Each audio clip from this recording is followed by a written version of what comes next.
right, well, welcome back. This is Two Beards and a Bible, and I'm John Swaino. I'm Dave Tenney.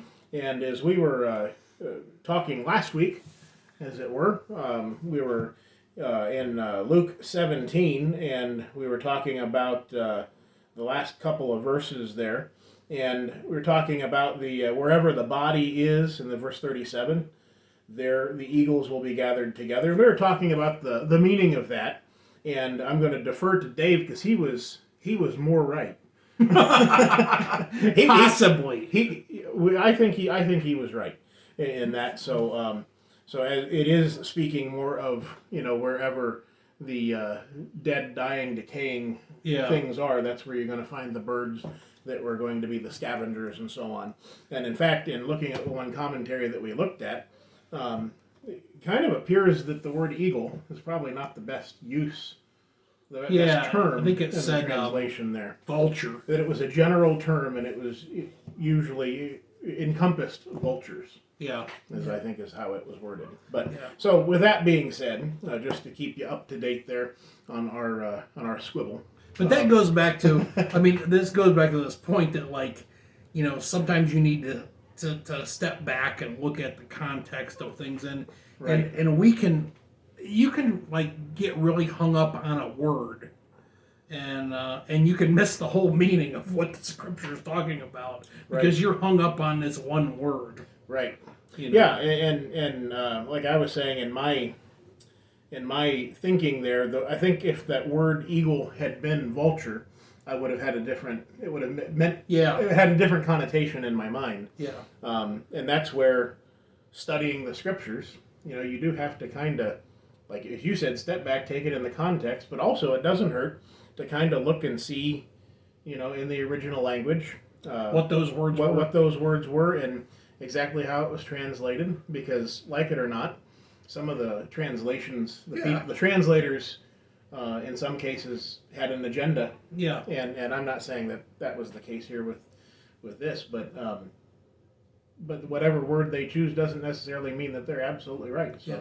That's why John knows Greek a lot better than I do. Which is, I don't know much. But what I tend to do is I just look at multiple English translations when I'm confused. Mm-hmm. And sometimes, and I don't regularly use the NIV, but sometimes the NIV can make things clear. Mm-hmm. My wife uses one on her phone called God's Word. That's the name of the translation. Okay. And it sounds shady. But, yeah. But it's had some good renderings. Yeah.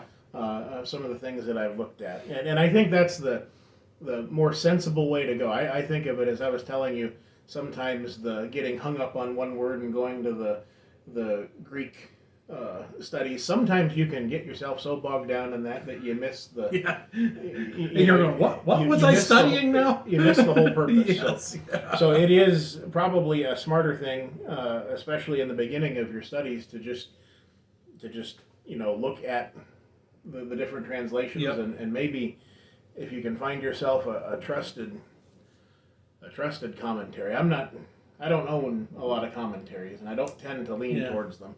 But if you can find one that is... There's a lot. Again, same way with commentaries. Mm-hmm. Look, if you're going to look at a commentary, look at 6 commentaries. A lot of people like, Matthew Henry. It was a really old one. Mm-hmm. I like E.M. Zur. I like the Truth commentaries. I like the Gospel Advocate commentaries. There's a lot of good commentaries out there. Right. Even some of the ones which I would call denominational commentaries, and I think Matthew Henry is kind of that way. Yeah, yeah. But they're valuable for sure. Just don't ever put those above the actual scriptures. Yeah, exactly. They're all works of men. Right. I found it sometimes I had this one commentary, and it was a Baptist commentary, and the commentary was spot on this one scripture, but it was not what most Baptists actually believe. Right.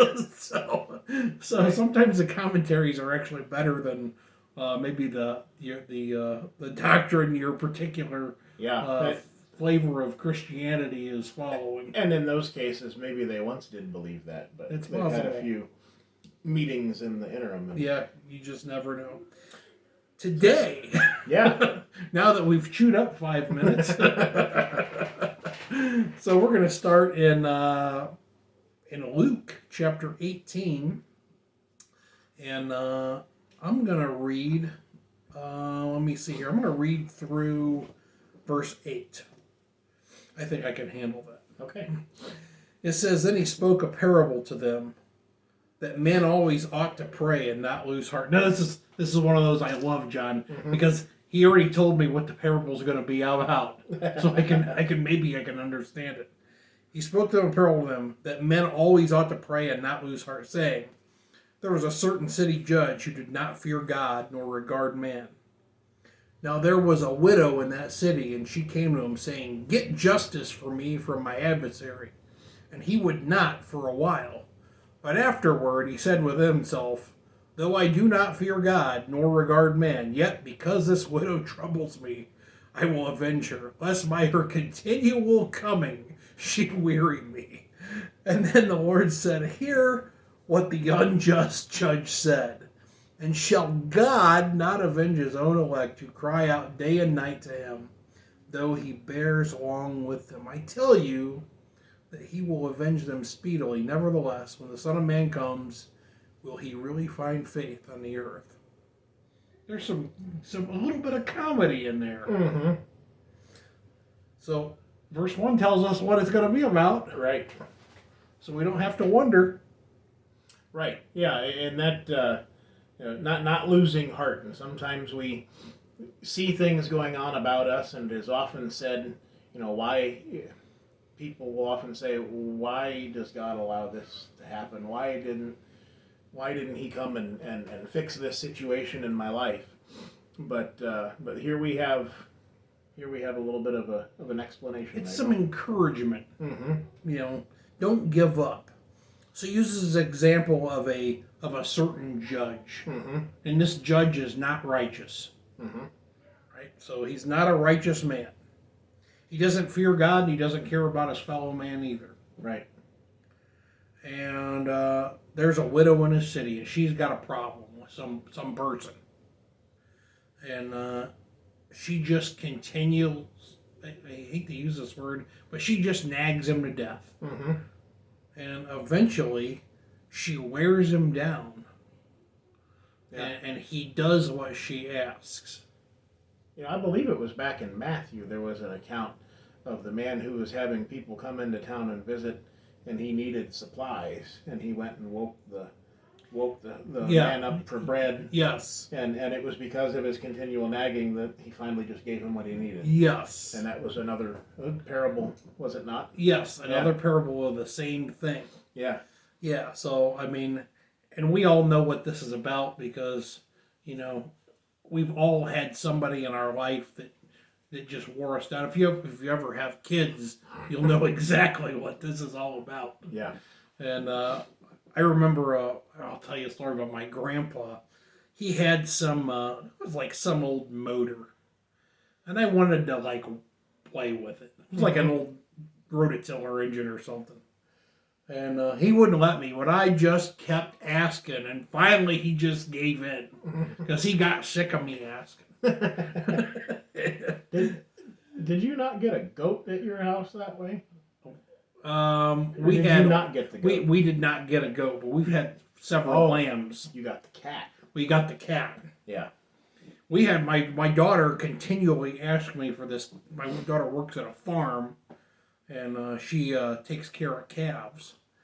And there was there's like 1,000 cats at the farm, and she kept asking to bring this one cat home. So finally I said, "If you can get him, we'll take him home." So I go pick him up, and she gets him. And this is an old farm cat, and he's like not friendly, but not mean. Like you could pet him at the farm. Mm-hmm. But as soon as she got him in that truck, oh my gosh, it was the worst day of that cat's life. And he cried the whole way home. And we got him to the house, and we were able to catch him 2 times, and finally he got out after like 3 weeks of us keeping him in the garage. He got out of the garage, and we saw him dead on the road. Oh no! About 3 weeks later. Oh. But he didn't. He was fine in his environment, but yeah, he wasn't having that. But yeah, I knew that. You know what's funny, John, is I knew that's exactly what was going to happen. Yeah. But right, she needed to find out, I guess, the hard way. So I did give in. Yeah. So you've heard of the squeaky wheel gets the grease. Yes. Yeah. Never really thought of that as being biblical. But as we see here, we see a lesson in persistence. Yes. Yeah, absolutely. So I like where he says in verse 6, he says, "So hear what the unjust judge said." Yeah. Says, so this guy's not just, and he gave in. He says, "And shall God," so in comparison, God versus the absolute, perfect, just, the one that we would call good. Yeah. In contrast, will God not avenge his own elect who cry out day and night to him? Yeah. And then hearkening back to what we read an episode ago or 2 episodes ago with Jesus raising Lazarus, when he came to be with Mary and Martha, he saw their pain and was troubled and heard them. And so Christ being on this earth, fully God and fully man, he spoke to that need that was being called out for. What do you think of this where he says, so in verse 7 he says, "And shall God not avenge his own elect who cry out day and night to him, though he bears long with them?" Mm-hmm. What do you think that means? Well, I was thinking that it had to do with, there's a lot of things going on, the elect being the Christians, being those that are of the household of faith. And there are things that are happening on a daily basis to the elect that are not right. Yeah. There are things that are going on in the world. Thankfully, not in this country to a great degree, but there are things going on in this world that are just not good, and there are many that are crying out for those things to be avenged. Yeah. And he's bearing long with all of these things that are going on in the world. But when he comes back, all those things will be avenged, and they'll be avenged speedily. Right. And all's going to be okay in the, again, big picture. In the picture of, if you can, we can't fully understand it, but if we get the big picture of God's will and his purpose for mankind, which is that they become obedient to him and that they be with him in heaven for eternity, that's the goal. And all of the things that are going on this earth that we want vengeance for, it's going to be okay. Yeah, absolutely. He says here in the last verse, he says, "Nevertheless, when the Son of Man comes, will he really find faith on the earth?" Yeah, I think that's the complicated verse in here, mm-hmm. or the meat. And I guess when I read that, I look at that as maybe for us Mm-hmm. today, that we would make sure that we're doing. It's really to kind of encourage us that are reading this at any time after this. And let's go back just as you pointed out before, to plug in the context. Speaking about those who are crying out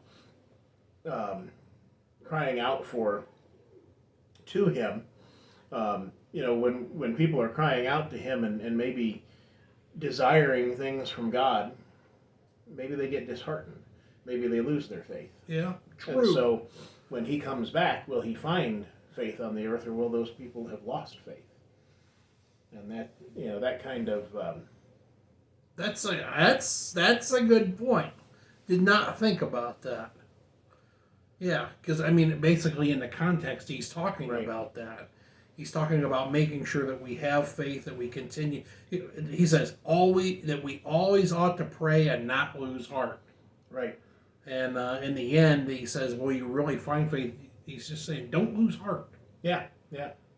All in the same context. Yeah, going back to the good point when you go back to the beginning of that verse 8 or chapter 18, to always pray and not lose heart. I mean that we should take that to heart. Yes, we should, and make sure that is something that we're doing every day. Yeah, absolutely. All right, John, will you read 9 through 14? Mm-hmm. All right, so Luke chapter 18, starting at verse 9. Also, he spoke this parable to some who trusted in themselves that they were righteous and despised others. 2 men went up to the temple to pray, one a Pharisee and the other a tax collector. The Pharisee stood and prayed thus with himself, God, I thank you that I am not like other men, extortioners, unjust, adulterers, or even as this tax collector. I fast twice a week. I give tithes of all that I possess. And the tax collector, standing afar off, would not so much as raise his eyes to heaven, but beat his breast, saying, God, be merciful to me, a sinner. I tell you, this man went down to his house justified rather than the other. For everyone who exalts himself will be humbled, and he who humbles himself will be exalted. Okay. We'll stop there. All right. I forgot where you told me to stop. Right there. Yep. So, he's speaking now to those who trust in themselves that they were righteous and despised others. Good grief. It's almost like he's watching the news today. Yeah. I'm sure every generation has been able to say that, but boy, does it really seem pertinent to today. Oh, it does. And that's what I think I've thought about this a lot, and I think I've mentioned this before, that today people, they try to act like they're more virtuous than other people are by something they believe in that to them defines what is virtuous. Mm-hmm. So it's a thing that they think. Yeah. It's not a like they have the market cornered on righteousness. Yes, yeah. And all of these people, like, that claim these things, you may see this one person, you're thinking, oh, this person's, oh, they're just the best. This politician, oh, they're so righteous. And then you find out, oh no, they've got all sorts of things that are going on.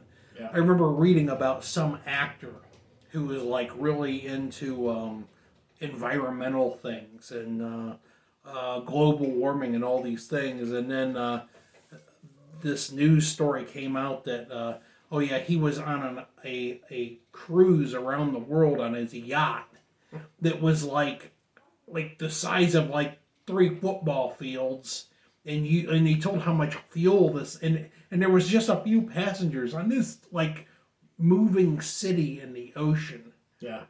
And you gotta say, man, what a hypocrite. And I think we read not too long ago that all things will be laid bare. Yeah. And in time, all these things are going to come out. So the things that you're hiding, as human beings, if we think we're going to hide something, it's going to come out. It's going to come out. If something's going to be virtuous or righteous, it's got to be perfect.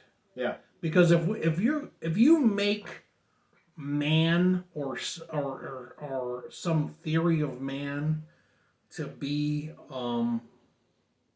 the thing that all mankind needs to follow, then that thing has to be absolutely perfect.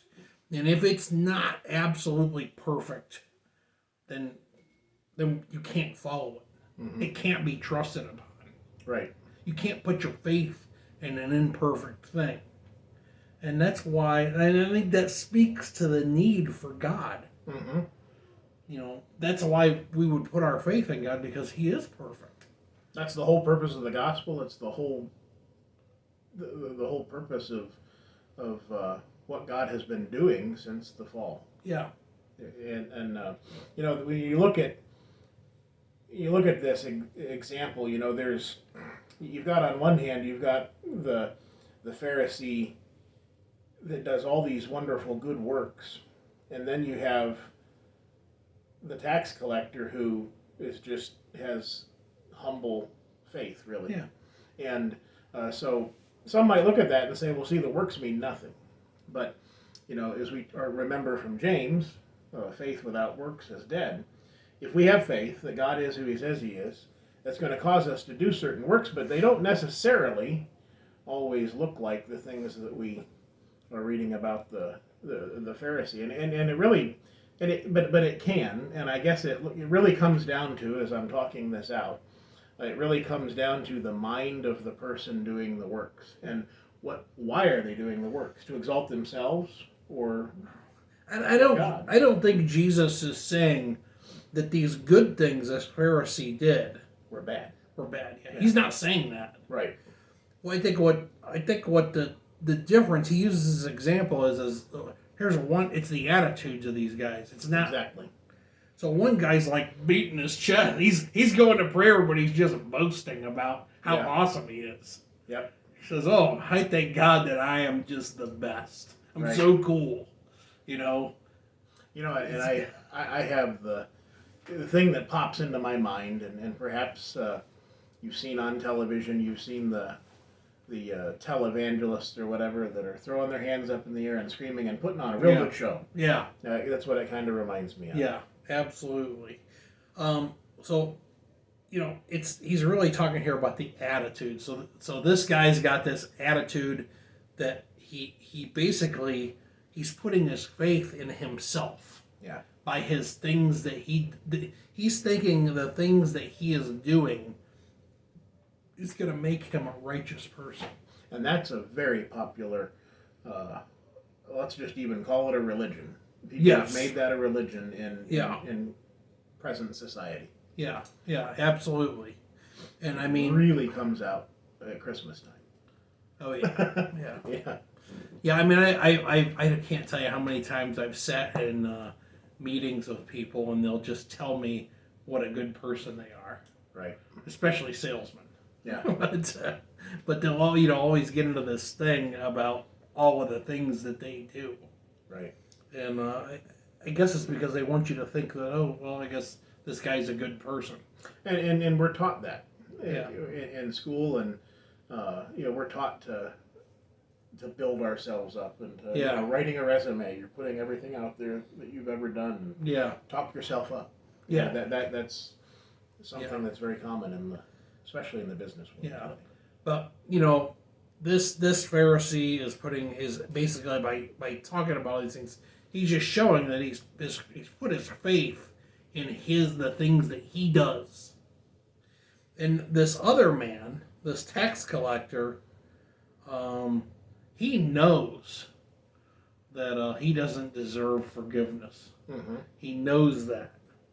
And, he's got a completely different attitude. And that's why he says that this tax collector went away justified because he humbled himself. Yeah. And this other man did not. Even though he had done a lot of really good things. Yeah.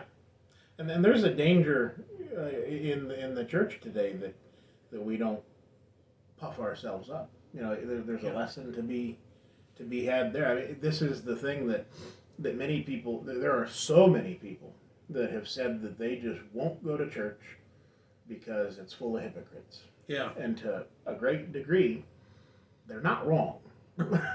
and it should not be that way.